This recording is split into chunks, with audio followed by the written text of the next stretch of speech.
UNESCO ने दुनिया का सबसे खूबसूरत हवाई अड्डा किसे नामित किया है? सबसे खूबसूरत हवाई अड्डा यूनेस्को के द्वारा नामित किया गया है कैंप घोड़ा। किसे? कैंप घोड़ा हवाई अड्डे को। ये कहाँ पर स्थित है? तो यह बेंगलुरु में स्थित है, जो भारत का हवाई अड्डा है। इसे सबसे खूबसूरत हवाई अड्डा का दर्जा दिया गया है यूनेस्को के द्वारा। अगला है अंतर्राष्ट्रीय टेबल टेनिस महासंघ फाउंडेशन की सदस्य के रूप में शामिल होने वाली पहली भारतीय कौन है? यह पहली भारतीय जो अंतर्राष्ट्रीय टेबल टेनिस महासंघ फाउंडेशन में शामिल हुई है। तो वीटा दानी पहली ऐसी भारतीय है जो टेबल टेनिस महासंघ में शामिल हुई है। छठे टैगोर साहित्य पुरस्कार से किसे सम्मानित किया गया है? छठे टैगोर साहित्य पुरस्कार से सुकृता पाल जी को सम्मानित किया गया है। FIH इंटरनेशनल हॉकी फेडरेशन के द्वारा प्लेयर ऑफ द ईयर का पुरस्कार किसे दिया गया है? तो यह हार्दिक सिंह को दिया गया है। किसे? हार्दिक सिंह को दिया गया है प्लेयर ऑफ द ईयर का पुरस्कार हॉकी में। संयुक्त राष्ट्र संघ ने किस वर्ष को केम्ब्रिड्ज वर्ष घोषित किया है? केम्ब्रिड्ज अर्थात ऊंटों का वर्ष घोषित किया है। तो यह 2024 को यूएनओ द्वारा केम्ब्रिड्ज वर्ष घोषित किया गया है। और 2023 को काय का वर्ष घोषित किया गया था? तो यह मोटे अनाजों का वर्ष था, 2023 मोटे अनाजों का वर्ष। अगर संयुक्त राष्ट्र संघ की बात करें यूएनओ की, तो इसकी स्थापना कब होती है? 24 अक्टूबर 1945 को इसकी स्थापना होती है। और इसका मुख्यालय कहाँ पर है? तो न्यूयॉर्क में इसका मुख्यालय कहाँ पर? न्यूयॉर्क में इसका मुख्यालय है। और इसके 6 प्रमुख अंग होते हैं। आयरलैंड के हुसाविक संग्रहालय ने लीफ एरिक्सन लूनर पुरस्कार से किसे सम्मानित किया है? ये आइसलैंड का हुसाविक संग्रहालय है जिसने लीफ एरिक्सन लूनर पुरस्कार से सम्मानित किया गया है। तो यह इसरो को सम्मानित किया है चंद्रयान 3 की सफलता के लिए।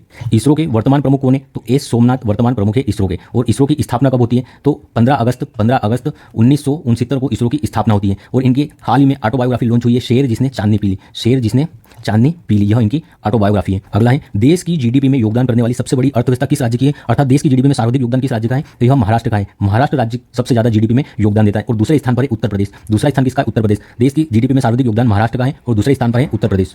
अगला है 100 मिलियन यात्रियों को ले जाने वाली पहली भारतीय एयरलाइंस कौन बनी है? 100 मिलियन यात्रियों को यात्रा कराने वाली, तो यह इंडिगो है जो 100 मिलियन यात्रियों को ले जाने वाली पहली भारतीय एयरलाइंस बनी है। इसरो चंद्रमा से नमूने वापस लाने के लिए चंद्रयान 4 कब तक लॉन्च करेगा? तो 2028 तक चंद्रमा से नमूने लाने के लिए चंद्रयान 4 लॉन्च करेगा इसरो। आनंद विवाह अधिनियम कहां पर लागू हुआ? तो यह जम्मू कश्मीर केंद्र शासित प्रदेश में लागू हुआ है अभी हाल ही में आनंद विवाह।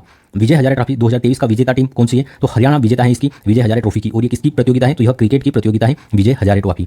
भारतीय सशस्त्र बल को गोल्डन आउल से किसने सम्मानित किया है? भारतीय सशस्त्र बल को गोल्डन आउल से किसने सम्मानित किया है? तो यह श्रीलंका द्वारा सम्मानित किया गया है। किसके द्वारा? श्रीलंका के द्वारा सम्मानित किया गया है गोल्डन आउल पुरस्कार से।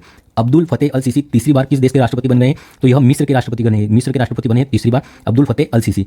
और इसे किस नाम से भी जाना जाता है? इजिप्ट के नाम से भी जाना जाता है। और इसकी राजधानी क्या है? तो काहिरा इसकी राजधानी है मिस्र की। और जो स्वेज नहर है, स्वेज नहर पर भी किसका अधिकार है? तो वह मिस्र का अधिकार है स्वेज नहर पर। और यह लाल सागर को भूमध्य सागर से जोड़ती है स्वेज नहर। अगला है इंटरपोल ने मानव तस्करी के विरुद्ध कौन सा अभियान चलाया है? इंटरपोल ने ऑपरेशन स्टार्म मेकर्स ऑपरेशन चलाया है मानव तस्करी अर्थात मानव के देह व्यापार के विरुद्ध। इंटरपोल की बात करें तो इसकी 90वें क्रम की बैठक, जो 90वां इसका क्रम की बैठक थी, यह कहाँ हुई थी? तो भारत में हुई थी इसके 90वें क्रम की बैठक। और अभी हाल ही में 51वें क्रम की बैठक इसकी कहाँ पर हुई है? तो वियना में इसकी बैठक हुई है इंटरपोल की 91 क्रम की।